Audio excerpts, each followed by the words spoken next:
Mesdames, Messieurs, bonsoir, bienvenue à cette grande édition d'information sur la télévision Labari.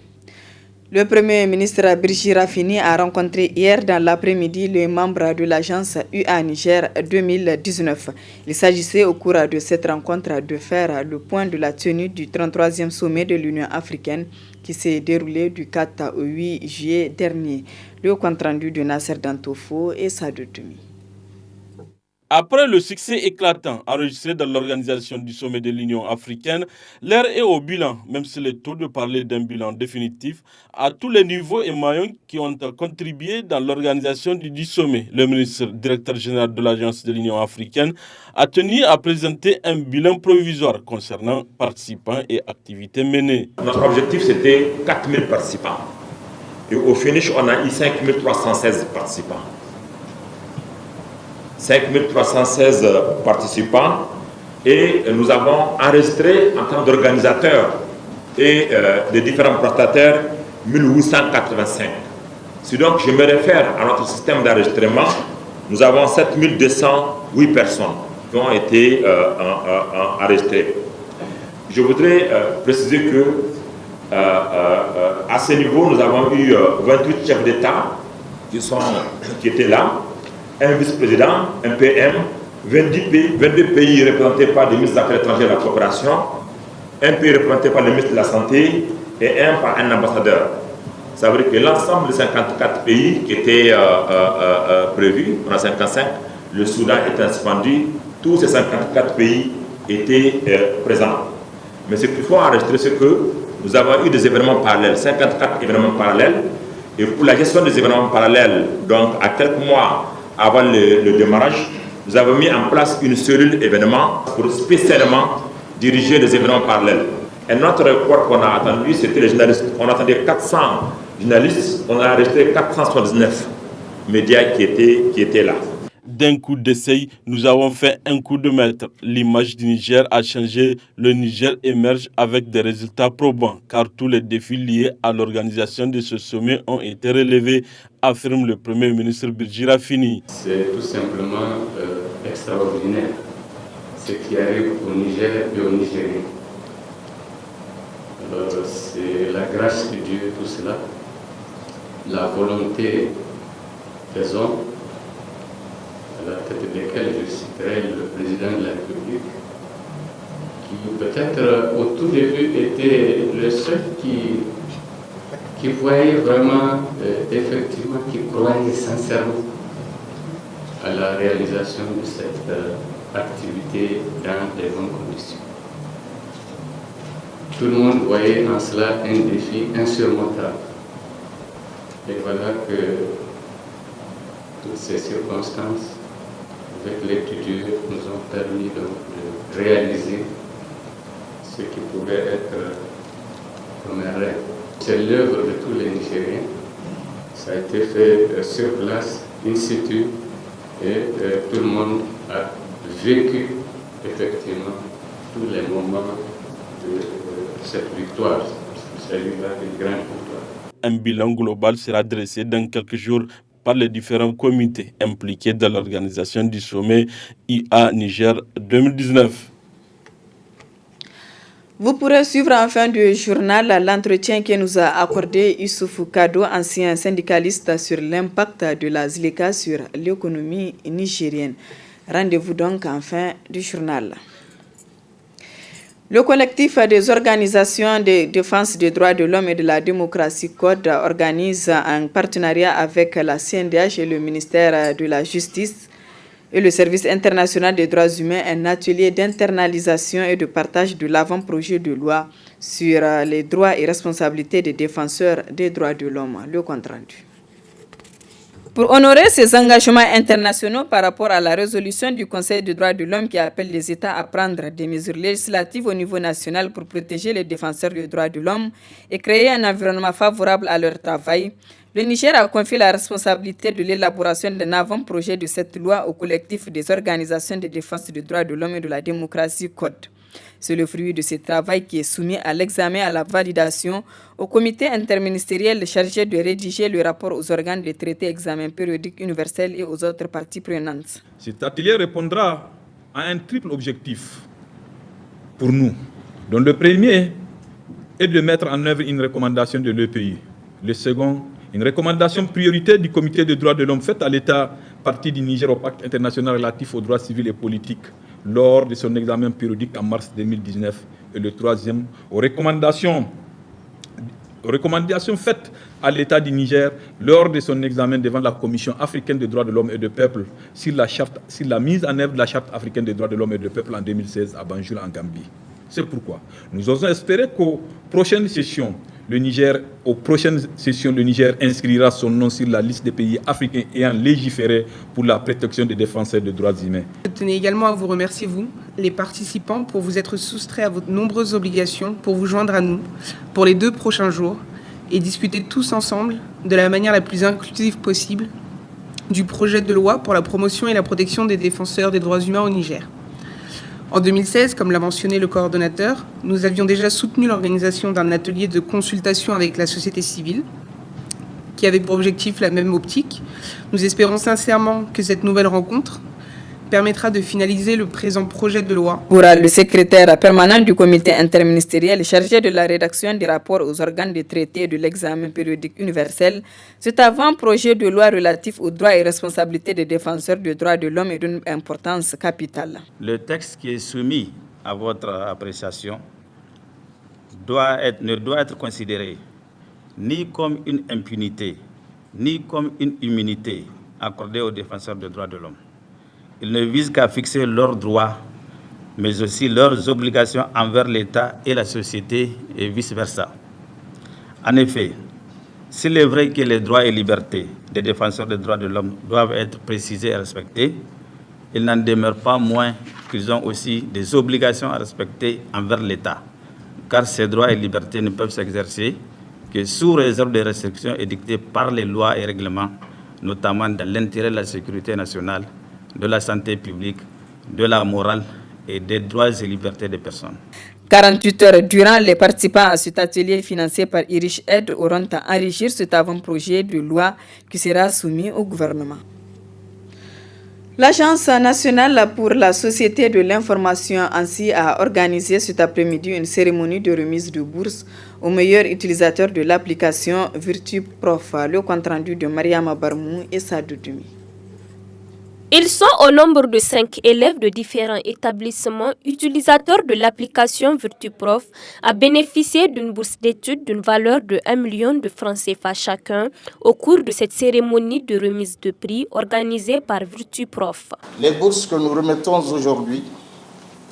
plutôt aujourd'hui, sont destinées aux meilleurs utilisateurs de notre application.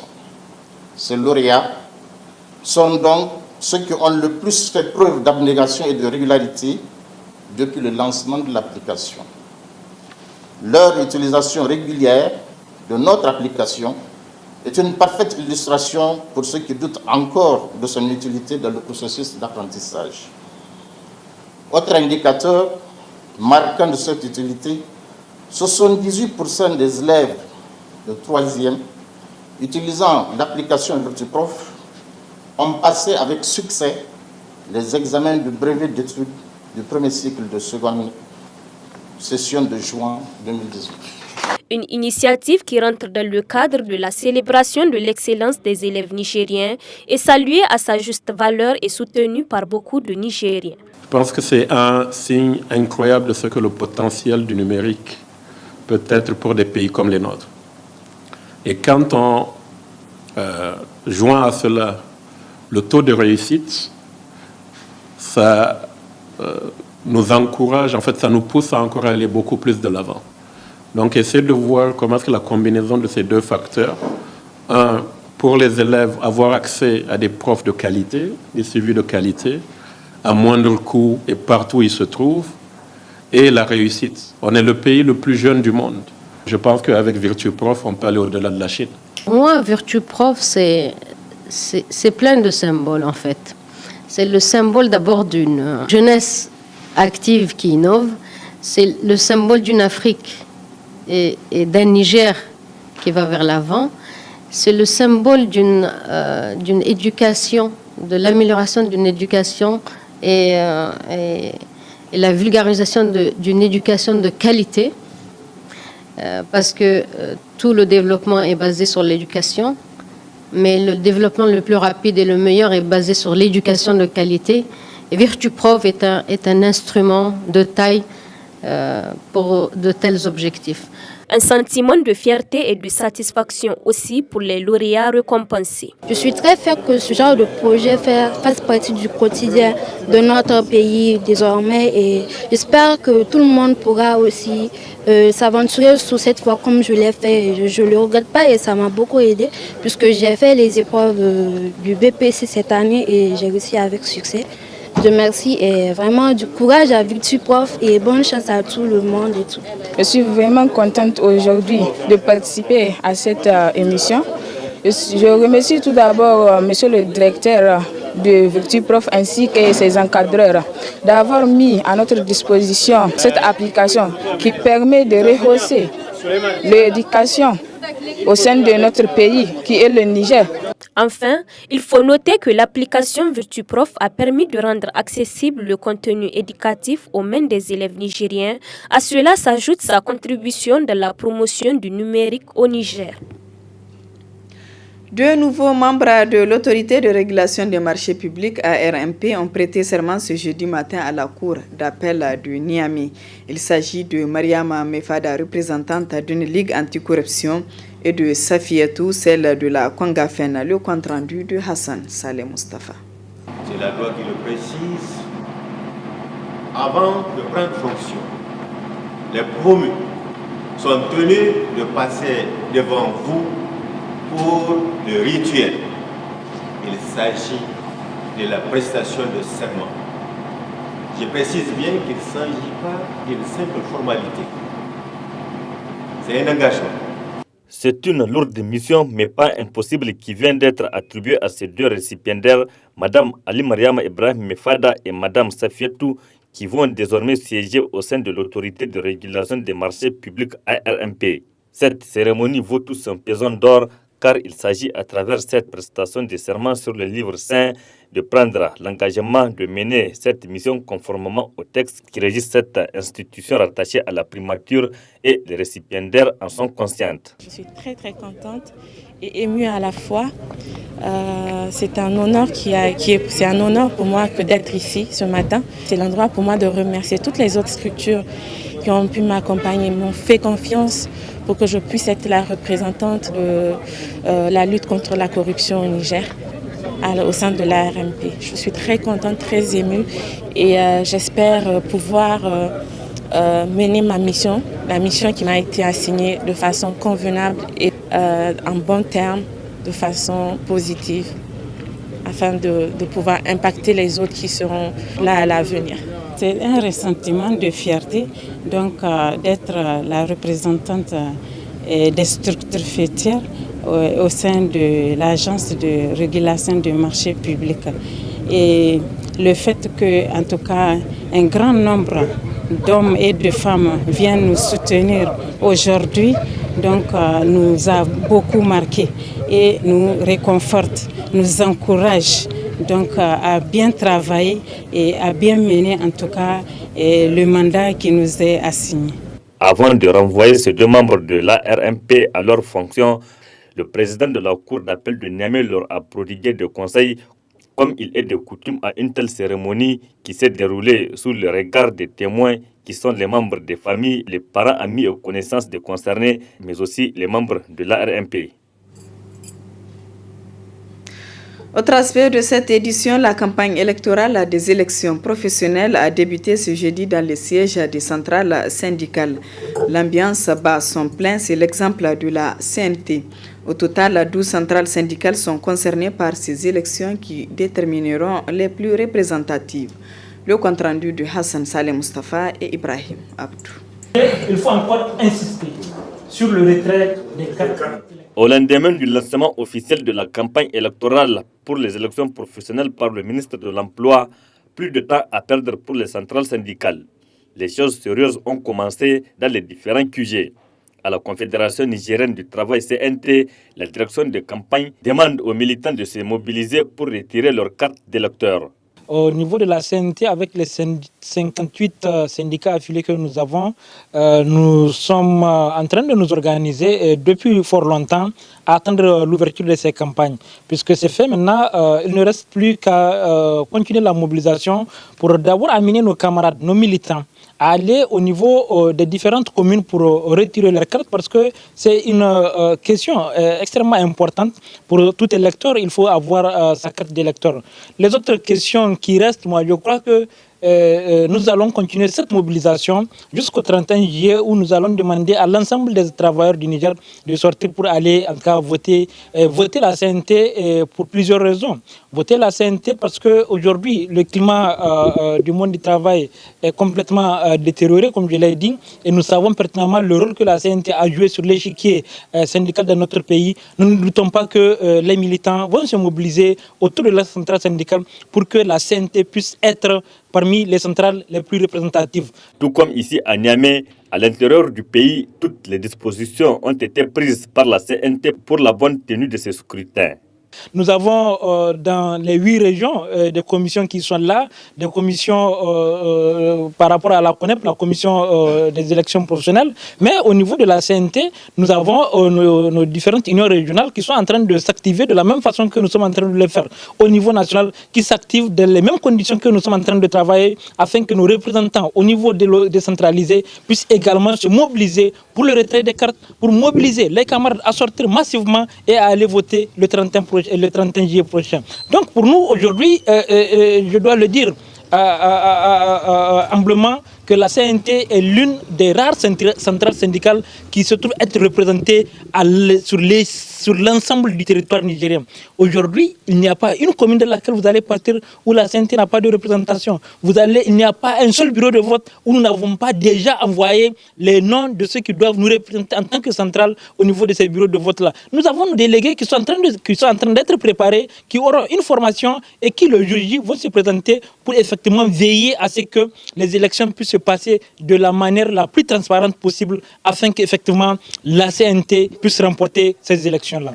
Cette élection professionnelle, la première du genre au Niger, va se tenir le 31 juillet 2019. Nous en venons à présent à l'entretien que nous a accordé Issoufou Kado, ancien syndicaliste, sur l'impact de la ZILECA sur l'économie nigérienne. La ZILECA donc qui a été lancée lors du 33e sommet de l'Union africaine qui s'est tenu ici même à Niamey. Très bonne réception. La ZILECA, comme je vous le dis, c'est le marché le plus vaste du monde. C'est un marché de commerce de libre-échange. Ça veut dire que les barrières douanières devraient être supprimées. Les États vont circuler, les personnes, les biens, les services vont circuler librement dans la zone, sans barrière douanière. Mais les États ont la latitude de prendre certains produits pour lesquels ça ne rentre pas en ligne dans le cadre de la suppression des barrières douanières. Donc c'est une zone qui regroupe 54 États qui ont ratifié pour le moment. L'Érythrée, dit plus tard, il va signer. Si l'Érythrée signe, ça fera 54 pays, qui fait 1,2 milliard d'habitants, avec un produit intérieur brut PIB de 3 000 milliards. Donc, vous voyez, c'est très alléchant, ce n'est pas une affaire facile. Je crois que les chefs d'État, Akufo, Paul Kagame et Issouf, qui ont réussi à faire adhérer les 54 pays d'Afrique dans cette zone, ont réalisé une prouesse. C'est vraiment un exploit à saluer. Maintenant, le problème qui se pose, c'est comment rentrer dans la zone, puisque la zone a été lancée. Elle sera mise opérationnelle en 2020, en principe. Et cette zone a porté sur un certain nombre d'instruments à ratifier. Il s'agit de l'offre d'affaires en ligne, le paiement électronique, la suppression des barrières douanières. Vous avez la libre circulation des personnes, des biens et des services dans la zone. Tout ça, il faut maintenant mettre ces instruments-là en œuvre d'abord, avant que la zone soit opérationnelle. Et ça va se faire d'ici 2020. Maintenant, quel impact cette zone aura sur le Niger? C'est ça la problématique. Moi, je pense que c'est ça le plus important pour le Niger. Quel est l'intérêt pour le Niger? Bon, si notre pays met un peu du sérieux, mais beaucoup plus du sérieux dans le mécanisme d'adhésion à la zone, on pourra contribuer à porter le taux à 60%, le taux d'échange commercial à 60% au lieu de 16% actuellement où il est. C'est-à-dire que si tous les pays participent de manière sérieuse, de manière sincère, honnête, on pourra améliorer le taux d'échange commercial inter-africain à 60% au lieu de 16%, puisqu'il a été constaté que l'Afrique ne commerce pas entre elles. Si on arrive à ce stade, c'est déjà une prouesse pour les pays africains. Maintenant, le Niger, qu'est-ce que nous avons fait pour arriver à ça? Quels sont les avantages et les inconvénients de la zone de libre-échange? Bon, les effets que cette zone peut avoir sur le Niger, ça peut être positif ou négatif, selon la manière et le sérieux avec lesquels nous allons rentrer dans la zone.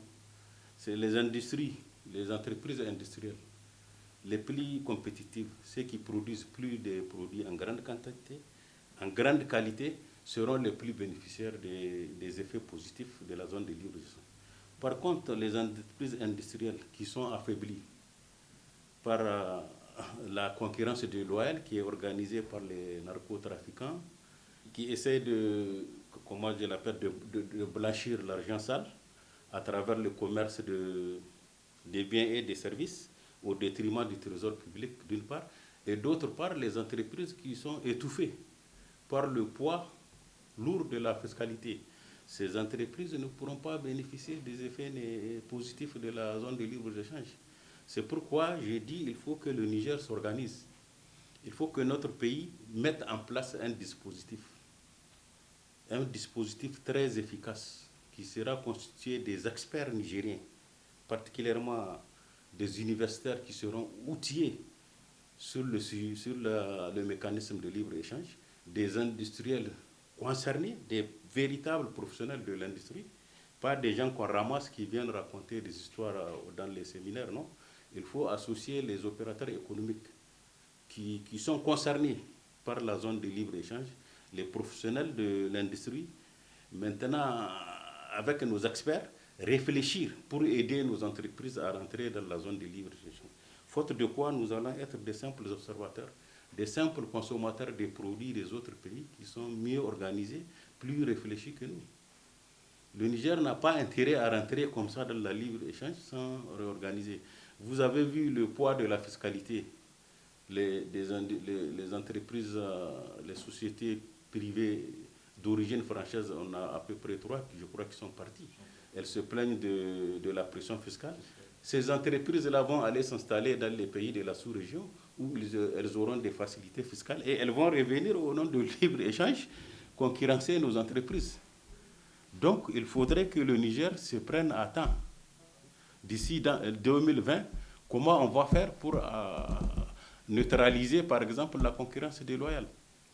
Le ministère en charge du commerce, le ministère en charge de l'industrie, le ministère en charge de l'économie, il ne devrait pas regarder comme ça de manière nonchalante ce qui se profile à l'horizon. Si ça continue comme ça, nous risquerons vraiment de perdre beaucoup. Il faudrait que ces deux ministères se réveillent. Moi, je disais, entre autres, on pouvait créer des brigades de surveillance mixte de notre économie. Parce que notre économie doit être protégée, doit être surveillée.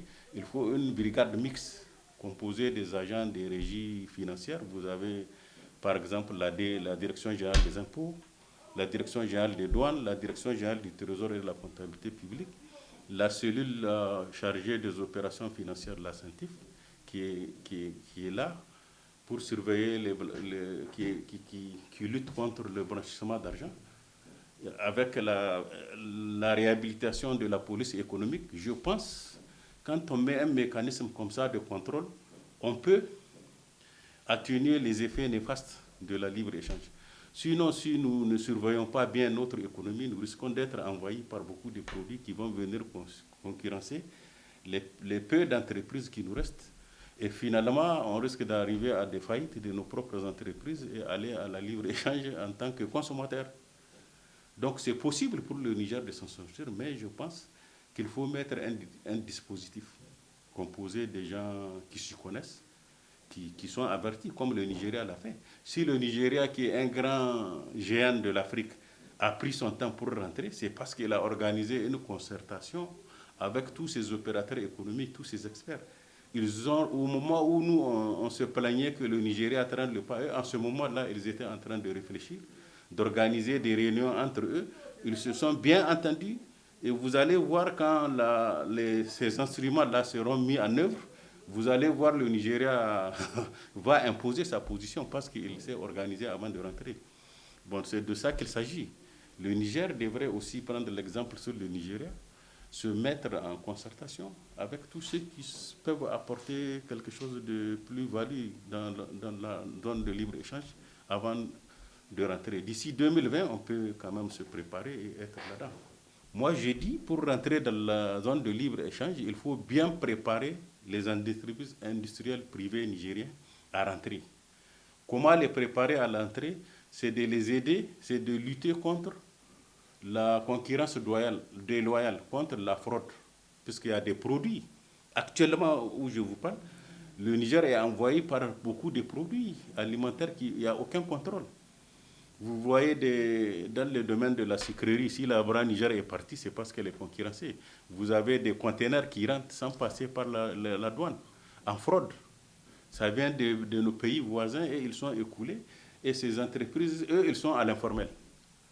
Pour produire, par exemple, les boissons gazeuses, il y a des droits qu'on paye. Ces trafiquants-là, ces narcotrafiquants-là, eux, ils ne payent pas la douane, ils ne recrutent pas le personnel. Donc, ils ne participent pas à la création d'emplois, ils ne participent pas à la création de la richesse puisqu'ils ne payent pas des impôts. C'est des gens qui sont des trafiquants. Tout le monde le sait. Chaque mois, chaque 2 mois, la police les traque, les attrape. Ces gens, quand ils arrivent à s'en sortir dans la vente de la drogue, comme ils savent qu'ils sont surveillés par la Santif, comment faire pour blanchir l'argent? Donc, on se lance dans des petits commerces de biens et services. On va dans nos pays voisins, on achète par fraude, on vient, on vend. Et l'argent est recyclé. Nos entreprises qui sont à l'informel, qui, eux, payent leurs impôts, qui, eux, recrutent le personnel, ils payent le salaire, ils payent la sécurité sociale, ces entreprises ne peuvent pas concurrencer avec une entreprise fantôme qui n'existe pas, qui n'est pas au formel, qui ne paye pas ses impôts. Vous ne pouvez pas tenir, quelle que soit votre surface, votre grande surface, vous ne pouvez pas tenir. Donc c'est de cela qu'il s'agit pour le Niger. Si on veut réellement être compétitif, il faut mettre un dispositif pour combattre le blanchissement de l'argent, la fraude des produits de première nécessité qui viennent concurrencer nos produits d'abord nationaux. Une fois qu'on règle ces problèmes, comment aider nos entreprises à aller dans la libre-échange? Par le biais de la fiscalité, on peut les accorder des facilités pour que leurs produits soient compétitifs. Plus nos produits seront compétitifs, plus nous aurons un marché vaste.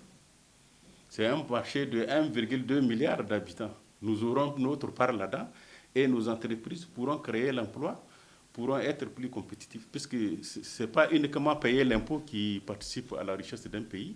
La création d'emplois participe beaucoup plus à la richesse d'un pays que payer ses impôts. On peut dire que maintenant l'Afrique est en train de se réveiller, mais il ne faut pas dire qu'on a ratifié la zone de libre-échange, c'est fini, non. C'est maintenant qu'il faut prendre des dispositions pour lutter, sinon il risque de nous saboter ça.